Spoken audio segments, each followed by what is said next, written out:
Update. Am I the a-hole for not letting my sister walk down the aisle at my wedding? Original post. I, 29 female, am getting married to the love of my life, 30 male, in a few months.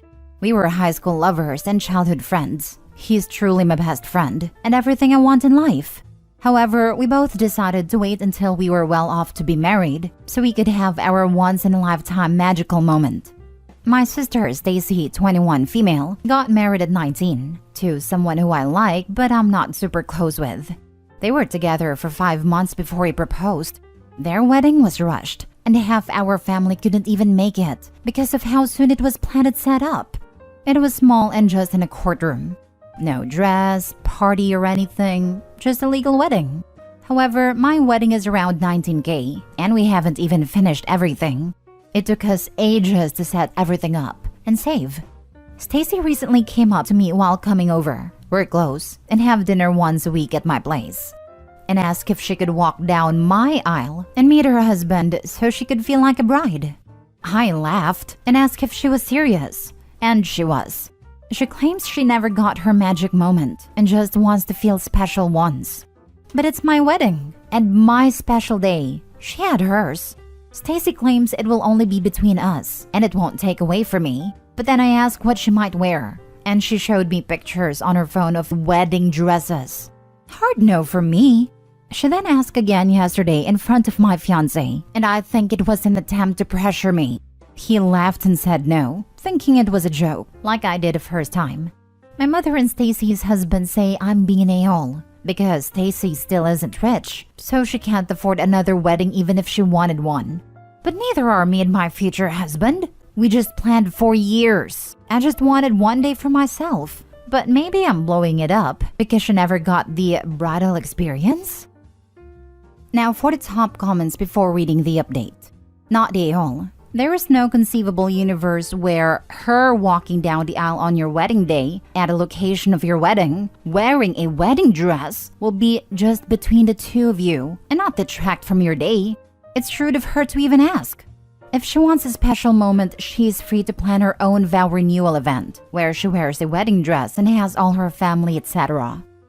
If she was just going to wear a nice dress and walk before me and stand beside me and her husband, I would probably have no problem with it, or at least let her do it. But I feel like she's just trying to use my wedding as a free event for her.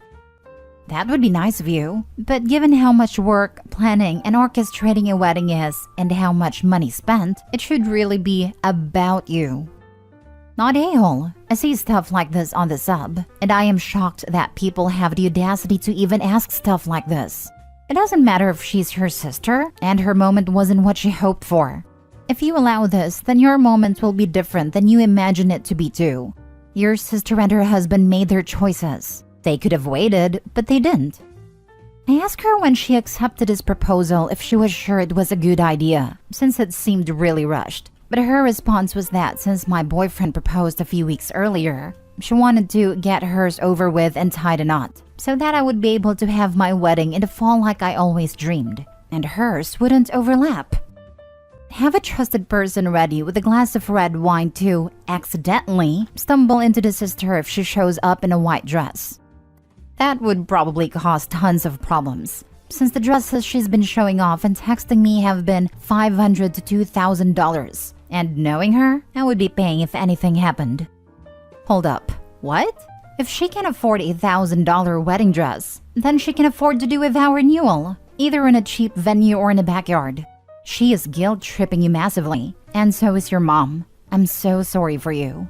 Having read your post and some of your comments, it sounds like you've been conditioned to feel like you owe your sister, and to feel guilty when you don't sideline yourself to make her number one. Please choose yourself over her for your wedding, and don't let her come if she shows up in a wedding dress, or doesn't drop the issue altogether. I do feel a bit left out, since she's offering to pay so much for herself. Yet, a few days ago, she said money was tight and she couldn't get me a wedding gift. I needed money for the hotel, even though I'm only paying for family coming out of state. And my wedding location is 1 to 2 hours from Stacy's house. I'll talk to her tomorrow and try to shut things down, since we have brunch planned.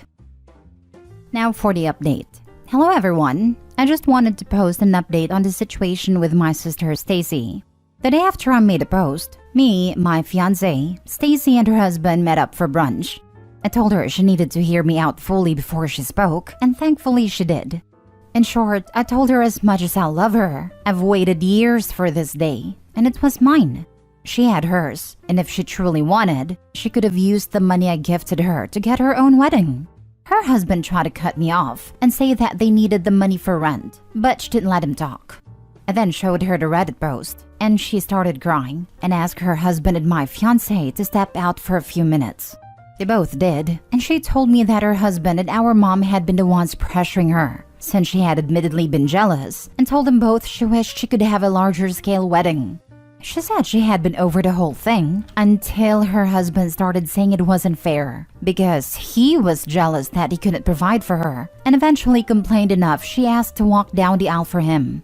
Stacy said she was willing to fully back out of the wedding and would understand given the heartache she's given me, but I told her that her husband would be the one without an invite, which she gratefully agreed to. We talked more in depth on why she was jealous, and she said she regretted being married so early, just so our father could be at her wedding.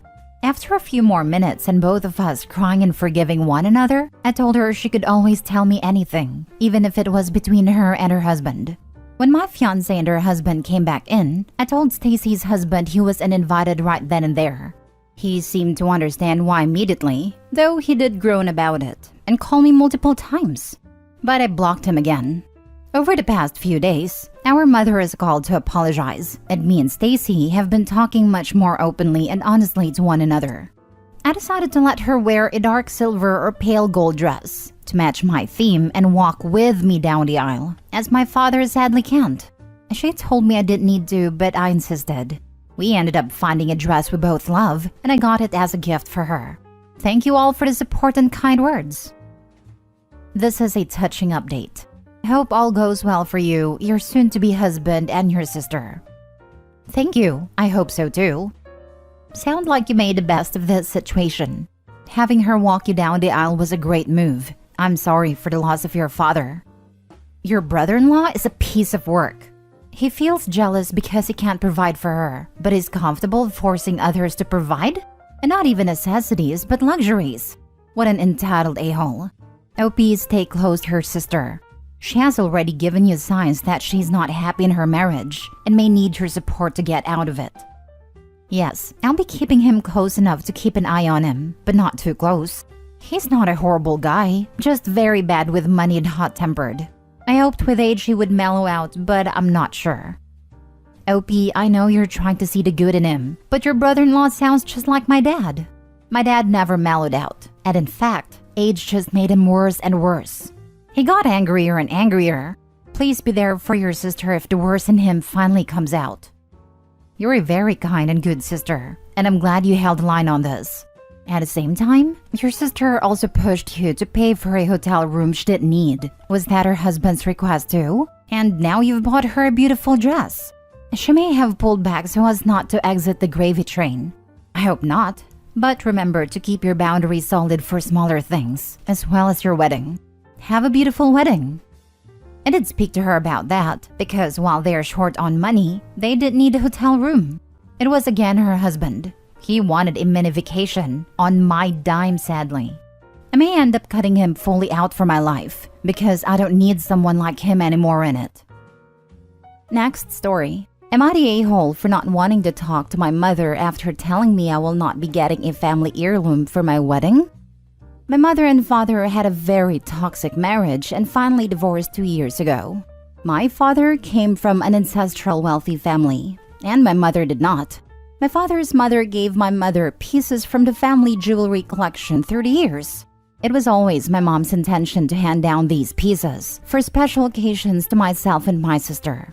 After my parents divorced, my mom absolutely hates my dad. She remarried within a year to a man of very humble means. She also moved on from my sister and I, truly focusing on building connections with her new stepchildren and doting on her new husband. I had a baby 5 months ago and she has only visited twice. They live life very simple and small. That is their choice. My mom will never receive something extravagant again. I, 35 female, am getting married this fall.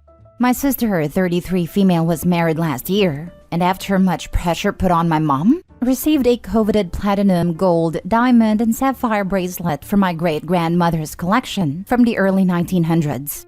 I asked my mom for a ring from my father's side that is a chiseled family crest of a rare stone set in gold. I thought she would have no care for it since she hates my dad and it is my family. She said no, that I will not receive anything with no explanation.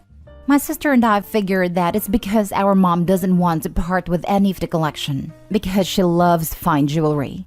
Mind you, my grandmother did give it to my mother, but she wants nothing to do with that family, lives in an unlocked small house in the middle of nowhere with a known history of break-ins, and kept everything from my father's side during the divorce.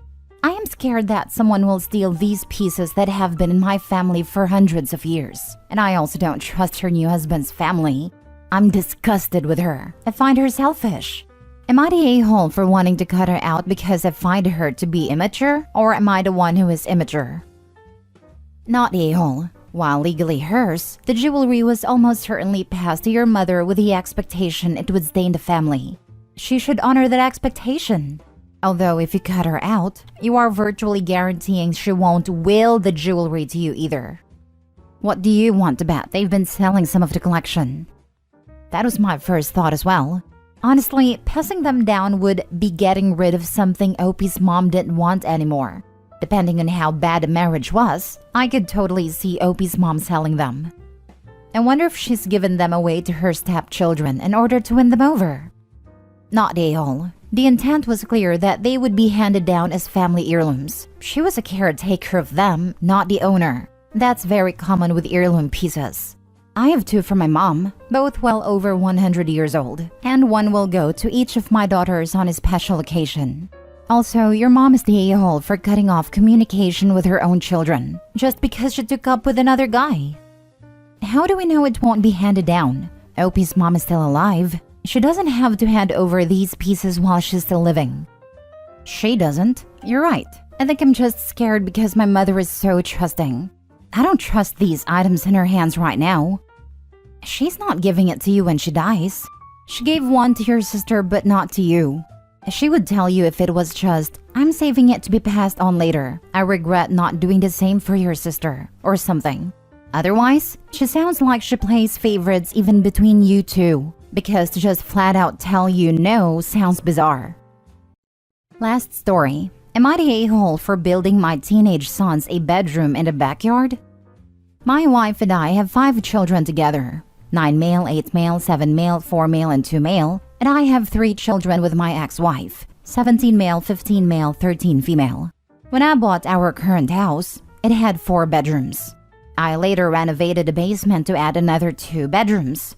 My wife and I have 1 room, the 3 teenagers had a room each, and the younger boys share the same other 2 rooms, with various configurations over the years. As the younger boys get older, things are going to get more cramped for them, and we haven't ruled out having more kids. I also don't want to immediately take my older kids' rooms away the second they go to college, and maybe they'll stay local or not go at all. Because of this, I started looking at how I would add more bedrooms. The property our house is on is a little under 1 acre. Last year, I decided I would build a den in the backyard that could become the older boys' bedrooms. The build was finished a few weeks ago and the boys have moved in. They have a small shared living space that includes a kitchenette, a shared bathroom, and they each have their own rooms. It's essentially a tiny house in our yard. The boys love it, and we had a lot of fun working on the build together. My ex-wife, however, is less than pleased with the boys' new living arrangements. She has multiple safety concerns, as she thinks they're too far away if something happens, and that they will feel like they could get away with whatever, so I can't monitor them well. She also thinks it's unfair they will have to walk through a yard to get to and from their bedrooms to the house, even in adverse weather conditions. She feels as though I'm pushing the boys away by housing them in the backyard, and that it suggests I'm prioritizing my new family, while at the same time thinking giving them a cool den in the backyard is favoring them over their sister. I think her biggest issue is the one she didn't mention, which is worrying the boys will want to spend even more time at my house if they have more privacy and great place to hang with their friends. We no longer split custody based on our custody agreement, And for the last few years, the boys have lived a majority of the time with me, whereas our daughter alternates between our houses every 2 weeks. My ex is trying to make it out like I'm a massive a-hole in this situation, but I really don't feel like I am. However, in the past, I haven't always known when I have been an a-hole, so maybe I'm missing something. Am I the a-hole? Not the a-hole. If it meets code, you're fine. If some adverse event is forecasted, deal with it at a time. And by the way, she doesn't get a say-so about how you manage at her house. It's nice that she listens, but she's not in charge. Those boys are old enough to be held accountable if they mess up, and until then, have your trust. They're nearly adults. And it's actually a perfect way to learn how to live on your own while still having the safety net of your parents nearby if needed. This is actually a very good point, and makes me support OP even more. Not a-hole. The boys are 17 and 15. They're going to want to keep that privacy that having their own bedroom gives, and they seem to be absolutely ecstatic with this, being how they get to keep it while still giving space to their younger half-siblings. If they felt like they were being isolated from the family, this would be a different answer. Weather is too adverse to travel a short distance through the yard? Time to have a family sleepover in the main house living room. They're old enough that it's their opinion that matters, not your ex-wife's. I would have killed to have that kind of space as a teen. It's partially why I appreciate my apartment so much as an adult. It's nice to have a place that you can always feel is your space. And even if you leave for college, it's nice to know you have a place to go home to. Exactly. Even gives them a place to stay if they come back as adults to visit on the holidays or just because. He's created a private place that will last and be appreciated by the kids, even in the future. Shows that dad here cares about the long term.